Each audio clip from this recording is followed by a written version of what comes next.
Assalamualaikum warahmatullahi wabarakatuh. Tabi pun, selamat siang dan salam sejahtera untuk kita semua. Di sini saya sebagai moderator yang akan memandu jalannya diskusi untuk kelompok 4 PT Agro Rorisata Jaya yang beranggotakan Rosmala Sari, Rian Hakim, Sahroni, Cynthia Widianti, Siska Yuridawati, dan Taruna Ganda Septiawan. Untuk penjelasan yang pertama akan disampaikan oleh Siska Yuridawati. Kepada Siska Yuridawati, saya persilahkan. PT Agro Rorisata Jaya berdiri pada tanggal 21 September 2020. Perusahaan ini menjalankan budidaya tanaman perkebunan yang bertempat di Desa Wiono, Kecamatan Gedung Petaan, Kabupaten Pesawaran, Provinsi Lampung. PT Agro Rorisata Jaya dipimpin oleh seorang manajer yang bernama Taruna Ganda Septiawan. Desa Wiono ini berjarak 22 km dari Bandar Lampung. Luas lahan PT Agro Rorisata Jaya yaitu 2.000 hektar. Profil perusahaan, nama perusahaan PT Agro Rorisata Jaya, jenis usaha budidaya tanaman perkebunan, luas lahan produksi 2.000 ha atau 2.000 hektar, bentuk produk latex, RSS, dan SIR, tahun berdiri 21 September 2020, tempat atau lokasi Desa Wiono, Kecamatan Gedung Tataan, Kabupaten Pesawaran, Provinsi Lampung. Logo perusahaan PT Agro Rorisata Jaya memiliki arti tersendiri. Agro merupakan kata dari bahasa Yunani yang memiliki arti tanah atau lahan. Rorisata merupakan singkatan nama dari pendiri perusahaan. Jaya merupakan perusahaan ini akan selalu jaya sampai kapanpun. Pada lambang lingkaran bergerigi melambangkan semangat gotong royong yang tinggi dan hubungan yang erat antara sesama untuk membangun dan mengembangkan perusahaan PT Agro Rorisata Jaya. Pohon melambangkan komoditi yang ditanam dan usaha yang dikembangkan dalam PT Agro Rorisata Jaya. Warna dasar putih yang mempunyai arti kesucian, yaitu melambangkan bahwa karyawan yang bekerja di PT Agro Rorisata Jaya memiliki sifat suci, yaitu ketulusan dalam bekerja dan anti korupsi. Warna hijau melambangkan kesuburan dan kemakmuran tanaman yang dirintis di PT Agro Rorisata Jaya, yaitu tanaman karet. Visi dan misi perusahaan. Visi, menjadikan perusahaan berproduksi industri perkebunan yang berkelanjutan dan berwawasan lingkungan. Misi, meningkatkan hasil produksi latex dengan lebih efisien. 2. Melakukan inovasi dan mengembangkan ilmu pengetahuan dan teknologi bagi pembisnis perkebunan dan industri karet. 3. Mengembangkan produk perusahaan dengan menciptakan dan memasarkan produk yang modern dan bermutu tinggi. 4. Mengolah limbah cair di pabrik karet dengan baik. Untuk penjelasan yang selanjutnya akan disampaikan oleh saya sendiri, yaitu Cynthia Widianti, tentang peta lokasi, topografi dan geografi lokasi, serta peta lahan. Berikut ini merupakan peta Kabupaten Pesawaran, yang di bawahnya merupakan peta tempuh Bandar Lampung, Tobiono, topografi dan geografi lokasi. Secara geografis, Kabupaten Pesawaran terletak pada koordinat 104,92 derajat sampai 105,34 derajat timur dan 5,12 derajat sampai 5,84 derajat lintang selatan. Secara administratif, luas wilayah Kabupaten Pesawaran adalah 1.173,77 km persegi. Pada tahun 2007 hingga sekarang, jumlah kecamatan di Kabupaten Pesawaran telah mengalami perubahan akibat adanya pemekaran dengan ketambahan 4 kecamatan sehingga total menjadi 11 kecamatan, yaitu Padang Cermin, Kedondong, Punduh Bidada, Wailima, Gedong Tataan, Negeri Katon, Tegi Neneng, Marga Punduh, Wai Hilau, Wai Ratai, dan Teluk Padan. Berdasarkan hasil interpretasi data SRTM, ketinggian lahan di wilayah Kabupaten Pesawaran dapat dibagi menjadi 7 kelas, yaitu 0 sampai 100 mdpl, 100 sampai 200 mdpl, 200 sampai 300 mdpl, 300 sampai 400 mdpl, 400 sampai 500 mdpl, 500 sampai 600 mdpl, dan lebih dari 600 mdpl. Pesawaran berdasarkan kemiringan lerengnya dapat dibedakan menjadi 2 bagian, yaitu 0 sampai 8% dan lebih dari 40%. Kabupaten Pesawaran merupakan daerah tropis pada tahun 2008 dengan rata-rata curah hujan di Kabupaten Pesawaran berkisar antara 161,8 mm per bulan dan rata-rata jumlah hari hujan 13,1 hari per bulan. Rata-rata temperatur suhu berselang antara 22,9 derajat Celcius sampai 32,4 derajat Celcius. Selang antara rata-rata kelembaban relatifnya adalah antara 56,8% sampai dengan 93,1%. Sedangkan rata-rata tekanan udara minimal dan maksimal di Kabupaten Pesawaran adalah 1008,1 NBS dan 936,2 NBS. Kecamatan Gedong Tataan. Gedong Tataan merupakan salah satu kecamatan yang ada di Kabupaten Pesawaran yang sebagian besar masyarakatnya bermata pencarian sebagai petani. Keadaan tanah di Kecamatan Gedong Tataan sangat cocok untuk budidaya perkebunan dan budidaya pertanian. Kecamatan Gedong Tataan memiliki batas wilayah administratif sebagai berikut. Yang pertama, utara, berbatasan dengan Kecamatan Negeri Katon, Kabupaten Pesawaran. Di sebelah selatan berbatasan dengan Kecamatan Padang Cermin dan Kecamatan Kedondong di Kabupaten Pesawaran. Sebelah timur berbatasan dengan Kecamatan Kemiling, Kota Bandar Lampung. Di sebelah barat berbatasan dengan Kecamatan Wailima, Kabupaten Pesawaran, dan Kecamatan Gading Rejo, Kabupaten Pringsewu. Kecamatan Gedong Tataan mempunyai keadaan geografis dataran dengan curah hujan mencapai 3.500 mm per tahun dan suhu antara 20 derajat sampai 35 derajat. Kecamatan Gedong Tataan mempunyai kemiringan lereng 10% sampai 35% dengan ketinggian tempat 400 sampai 1.125 mdpl.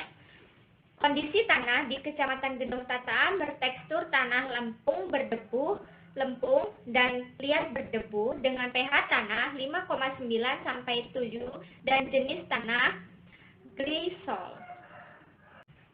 Untuk selanjutnya yaitu peta lahan. Peta lahan terdapat gudang pupuk, kemudian terdapat gudang penyimpanan hasil, kemudian ada lapangan parkir dan taman, kemudian ada lokasi pembibitan, kemudian ada kantor utama, ada masjid, poliklinik, mes karyawan, kemudian ada lokasi pembibitan lagi, serta yang terakhir ada lahan budidaya. Untuk penjelasan selanjutnya akan disampaikan oleh Rian Hakim. Kepada Rian Hakim, saya persilahkan.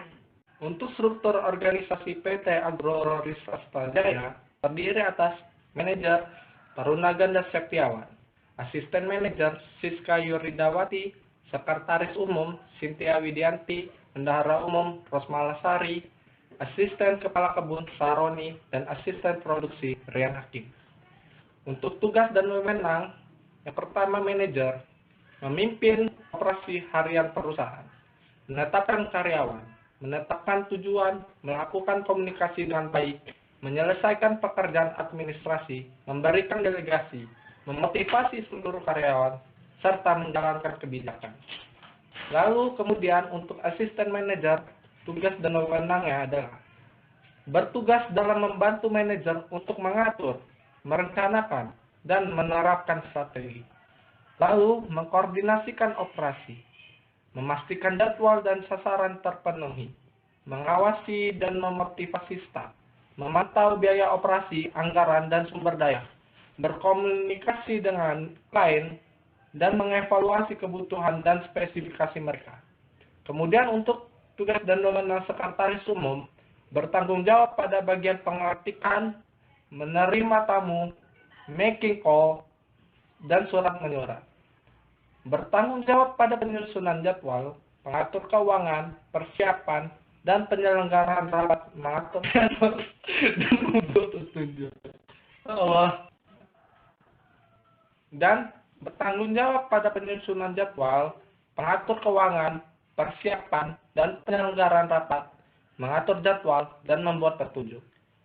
Kemudian bertanggung jawab pada pembuatan formulir, telepon dokumentasi, mengirim ucapan kepada klien, dan mengatur ruang kantor pimpinan. Selanjutnya untuk tugas bendahara, yang pertama bertanggung jawab atas administrasi keuangan perusahaan, membuat laporan keuangan perusahaan secara berkala sehingga dapat diperiksa bila diperlukan, menandatangani bukti-bukti pengeluaran dan penerimaan uang, menerima dan menyimpan uang milik perusahaan, mengeluarkan uang sesuai dengan keperluan berdasarkan persetujuan manajer utama. Asisten gudang bertugas mengawasi dan mengontrol segala aktivitas kegiatan di cold storage atau gudang. Lalu kemudian memastikan penerimaan produk, stok gudang, dan distribusi produk dengan membuat, mengkoordinir sesuai prosedur operasi standar. Bertanggung jawab dalam kegiatan administrasi gudang. Lalu tugas asisten produksi, bertanggung jawab penuh untuk memimpin segala kegiatan di bidang pengolahan dan teknik untuk menjaga dan mengoptimalkan kualitas dan kuantitas hasil produksi serta membuat laporan di bidang produksi. Mengelola aspek produksi sehingga target produksi dapat dicapai sesuai dengan anggaran yang telah ditetapkan.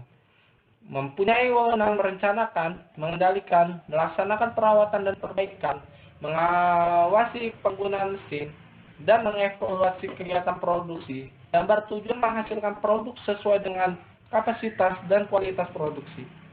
Lalu kemudian asisten kepala kebun bertugas bertanggung jawab untuk memimpin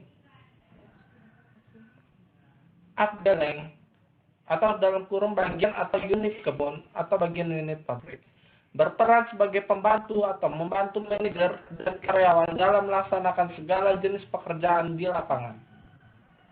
Lalu untuk tugas mandor besar dan mandor, bertugas untuk mengamati, mengawasi, dan memeriksa teknik kerja yang sesuai dengan peraturan yang telah ditetapkan. Biasanya mandor bertugas untuk mengawasi pelaksanaan langsung tugas yang dikerjakan oleh tenaga harian lepas. Untuk karyawan sendiri, ditugaskan sebagai pekerja untuk melakukan operasional perusahaan dan karyawan bekerja untuk digaji. Baik, untuk penjelasan yang selanjutnya akan disampaikan oleh Rosmalasari. Kepada Rosmalasari, saya persilahkan. Kesesuaian lahan untuk tanaman karet di Desa Wiono, menurut data yang telah kami dapatkan, memiliki karakteristik lahan pada jenis tanah petzolit merah kuning, dengan ketinggian 150 meter di atas permukaan laut. Kemudian suhu rata-rata tahunannya 27-30 derajat Celcius. Untuk drainasenya baik. Curah hujan rata-ratanya 2053 mm per tahun. Kemudian tekstur tanahnya agak halus dan kedalaman efektifnya lebih dari 100 meter. Kemudian untuk kapasitas tukar kationnya sedang dengan pH 4,5 sampai 5,5. Untuk bahaya erosinya dengan kemiringan lereng 0,8%. Berdasarkan hasil identifikasi kelas kesesuaian lahan di Desa Wiono, Kecamatan Gedong Tataan, sangat cocok untuk perkebunan tanaman karet. Untuk sarana dan prasarana PT Agro Rori Sasta Jaya, untuk ruangan manajernya terdapat sarana dan prasarana yaitu televisi, komputer, telepon, kursi dan meja tamu, kursi dan meja manajer, AC, kursi dan meja sekretaris. Untuk ruang tunggunya itu ada meja, resepsionis, komputer, telepon, kursi dan meja tamu, kursi resepsionis, AC. Untuk ruang asisten manajernya itu ada komputer, telepon, kursi dan meja tamu, kursi dan meja asisten, dan AC. Untuk ruangan bendahara itu ada komputer, telepon, kursi dan meja tamu, kursi dan meja asisten, dan AC. Kemudian untuk ruangan mandor besar itu ada komputer, telepon, kursi dan meja tamu, kursi dan meja asisten, dan AC. Kemudian untuk ruang kepala gudang yaitu ada komputer, telepon, kursi dan meja tamu, kursi dan meja asisten, kemudian ada AC. Untuk ruang asisten SDM itu ada komputer, telepon, kursi dan meja tamu, kursi dan meja asisten, dan AC. Kemudian ruangan asisten kebun itu ada komputer, telepon, kursi dan meja tamu, kursi dan meja asisten, dan AC. Kemudian untuk ruang asisten produksi itu ada komputer, telepon, kursi dan meja tamu, kursi dan meja asisten, kemudian AC. Untuk penjelasan selanjutnya akan disampaikan oleh Sahroni. Kepada Sahroni, saya silakan. Baik, selanjutnya yaitu studi finansial, rencana kegiatan divisi Agroraspatajaya. Rencana kegiatan yang pertama, survei dan evaluasi. Yang kedua, pembibitan pre-nursery. Yang ketiga, pembibitan nursery. 4. Penanaman, pemeliharaan tanaman belum menghasilkan. Pemeliharaan tanaman menghasilkan. 7. Pemeliharaan tanaman menghasilkan pemanenan. Untuk norma survei dan evaluasi lahan. 1. Beradab, sopan dan santun ke konsultasi dan koordinasi dengan perangkat desa di wilayah yang akan disurvei. Kedua, mendapat izin untuk melakukan survei lahan. Yang ketiga, tidak merusak dan menjaga tempat yang disurvei. Norma kerja panen atau penyadapan. 1. Penetapan saja. 2. Persiapan buka saja. 3. Pelaksanaan penyadapan. 4. Sistem panen konvensional dan spesifikasi diskriminatif. 5. Penanganan latex kebun dan bahan penggumpal. Norma kerja penanaman. 1. Penanam dan pembuatan lubang tanam. 2. Penanaman karet. Norma kerja tanaman belum menghasilkan. 1. Strict weeding atau penyiraman. 2. Pelunasan atau pewilan. 3. Penyisipan atau penyulaman. 4. Perangsangan, percabangan, pembuangan ujung tunas, penutupan ujung tunas, daun, perempesan, pemenggalan batang.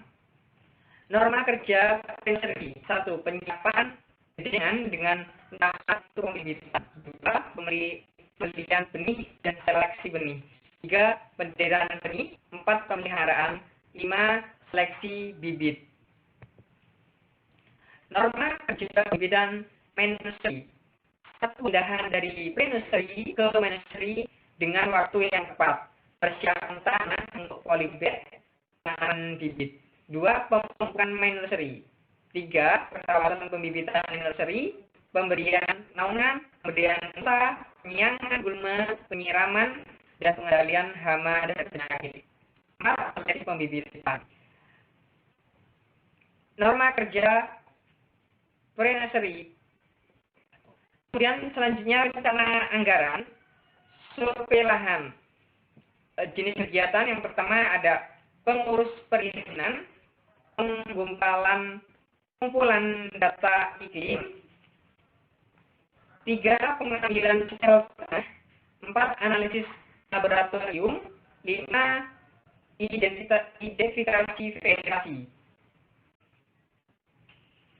Pembukaan lahan, jenis kegiatan yang pertama pembukaan area hutan, yang pertama membabat, kedua yang B menebang, C rancang, D merumput dan membersihkan area, E penggemburan tanah, F penanaman pohon penaung, kemudian pembibitan istilahnya yang pertama yang kedua penaungan bedengan, ketiga pemeliharaan bibit, keempat pengisian polybag, kelima pembibitan bibit ke polybag, keenam pemeliharaan bibit di polybag, tujuh seleksi bibit, kemudian pemeliharaan tanaman belum menghasilkan. Jenis kegiatan yang pertama penyiangan bunga, kedua pemangkasan naungan sementara, tiga pemupukan, empat pemangkasan bibitan. Selanjutnya pemeliharaan tanaman menghasilkan, penyiangan gulma, yang kedua pemangkasan pembentuk tajuk di pemangkasan produksi, empat penyiangan gulma, 5 pemberian penyakit, 6 pemupukan, dan selanjutnya yaitu panen dan pasca panen. Jenis kegiatan yang pertama penyadapan 1, kedua penyadapan 2, 3 penyadapan 3, 4 penyadapan penampungan, dan yang kelima pengangkutan. 6 penyiangan di gudang, penyiapan di gudang. Masuklah. Untuk penjelasan setelahnya akan disampaikan oleh Taruna Ganda Septiawan. Kepada Taruna Ganda Septiawan, saya persilahkan. Untuk selanjutnya yaitu rencana produksi. Tahun pertanaman yaitu dimulai tahun 2020 dengan umur tanaman. Untuk umur tanaman 4 tahun dengan lahan seluas 1000 hektar, populasi pesertanya yaitu 400 tanaman.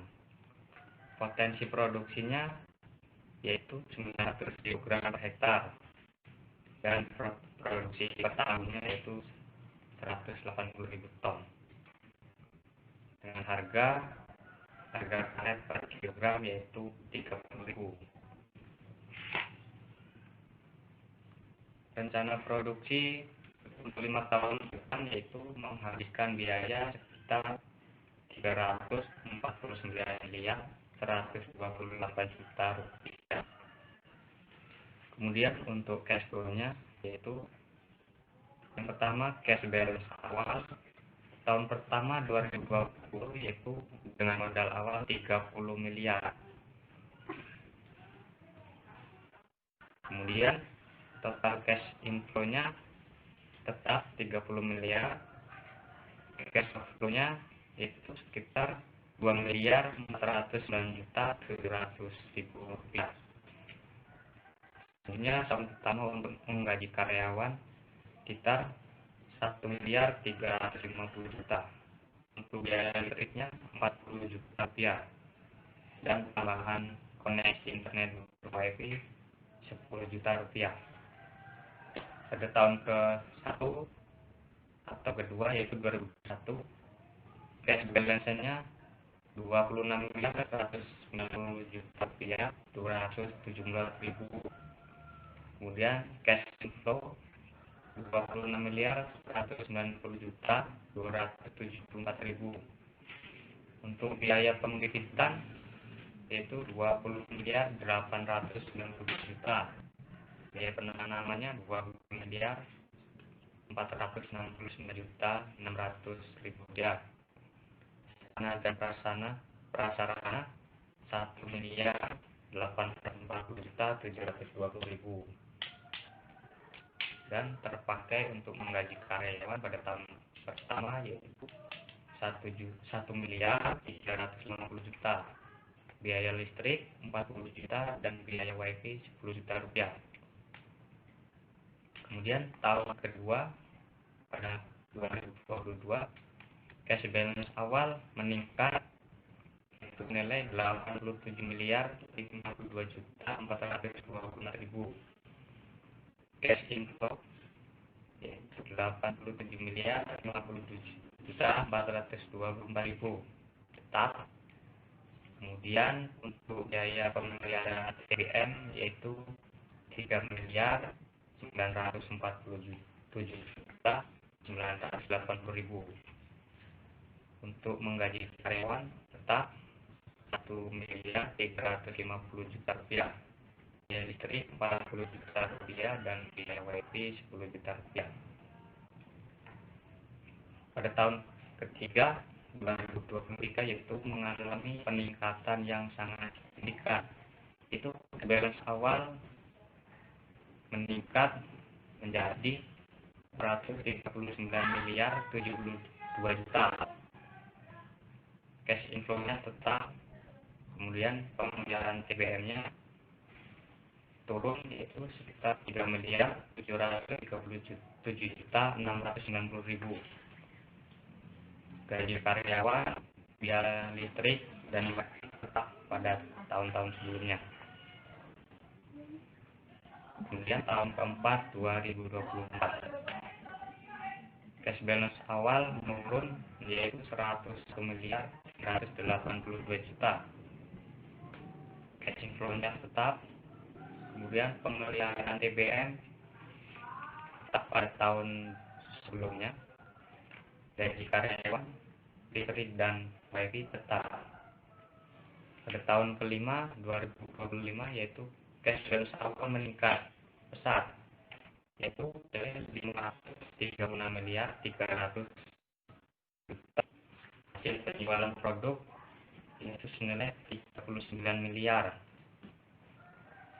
Cash inflow-nya meningkat yaitu 38.463.692.000. Kemudian tidak ada biaya lain-lain lagi, dan terdapat pemeliharaan di tanaman menghasilkan senilai 15.695.800.000. Untuk biaya panen yaitu sekitar 501.190.000.000. Kemudian biaya pasca panen 221.225.000. Gaji karyawan meningkat dari tahun sebelumnya yaitu sekitar 1.992.000.000. Biaya listrik 40 juta dan biaya wifi 10 juta. Total cash inflow pada tahun terakhir yaitu 18.459.000.000. Cash balance tahun ketiga sampai 5 tidak mengalami penurunan. Kemudian pinjaman yaitu hanya pada tahun kedua, 3, 4, dan 4.